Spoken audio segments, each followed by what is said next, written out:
Il est 10 heures, merci d'être avec nous et bienvenue dans le Flash Info sur RTI 1.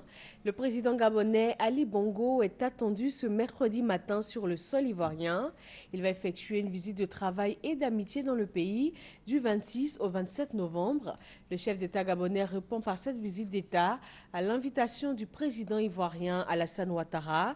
Son arrivée vous sera retransmise tout à l'heure en direct sur RTI 1. Un conseil des ministres s'est tenu hier mardi au palais présidentiel d'Abidjan. Il en ressort des décisions d'ordre social, économique et organisationnel. Il a aussi été question du décret portant interdiction de l'utilisation des sachets plastiques en Côte d'Ivoire. Le 15e sommet de la francophonie aura lieu du 29 au 30 novembre prochain à Dakar, au Sénégal. L'élection d'un nouveau secrétaire général de l'OIF est un des points principaux de la rencontre. 11 candidats sont sur la ligne de départ pour succéder à Abdou Diouf, le secrétaire général sortant.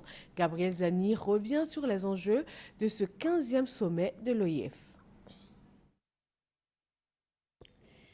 Depuis longtemps, la francophonie a été le creuset des cultures lors des grandes rencontres. De l'Europe au Québec, en passant par l'Afrique et les Antilles, l'espace francophone a tissé sa toile au cœur des civilisations. Aujourd'hui, avec la mondialisation, les choses ont bien changé. D'autres langues interviennent, l'anglais, l'espagnol, le mandarin, l'arabe. Le français est la 5e langue la plus parlée dans le monde. Il faut donc garder le français, le protéger. Les assises de la francophonie qui sont ouvertes à Dakar au Sénégal par le village de la francophonie, les rencontres institutionnelles vont définir de nouvelles perspectives à l'organisation de défense de la langue française. Ce sommet va consacrer officiellement le départ du président Diouf, du secrétariat général de l'Organisation internationale de la francophonie. Et donc on va avoir normalement un nouveau secrétaire général au soir du 30 novembre 2014. Donc en tant que tel, c'est une nouvelle personnalité, c'est une nouvelle vision qui va donc, je vais dire, être à la tête de la francophonie. Et justement, en termes de vision, ce sommet va consacrer l'adoption du cadre stratégique 2015-2022.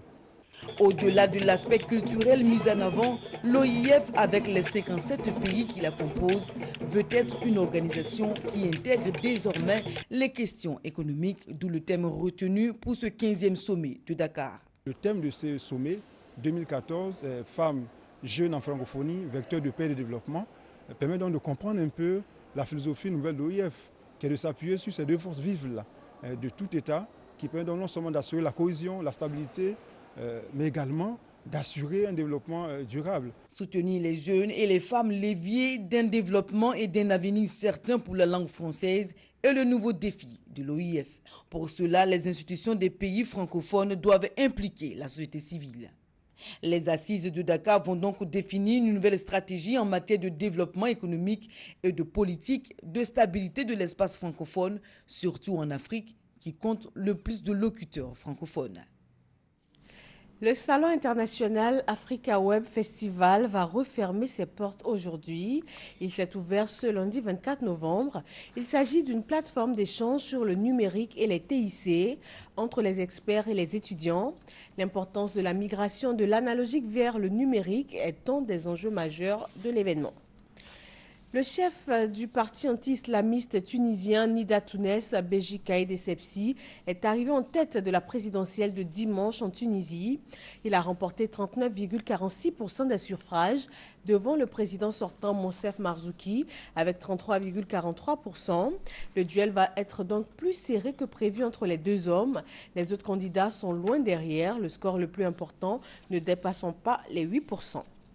La France accueille aujourd'hui mercredi le président égyptien Abdel Fattah al-Sisi. Cette visite de 2 jours va être dominée par des questions de sécurité, particulièrement les droits de l'homme, la Libye et les journalistes d'Al Jazeera condamnés à plusieurs années de prison. Plus de 2000 soldats de la garde nationale ont sillonné hier soir les rues de Ferguson aux États-Unis pour prévenir une nouvelle nuit d'émeutes. Ces événements interviennent au lendemain du non-lieu prononcé dans l'affaire Michael Brown, le jeune noir assassiné par un policier blanc. À la nuit tombée, plusieurs dizaines de manifestants se sont rassemblés au cri « Pas de justice, pas de paix » près du commissariat de cette commune de la banlieue de Saint-Louis dans le Missouri. Et voilà pour ce Flash Info. Le journal, c'est à 13 h sur RTI 1. Merci de nous rejoindre.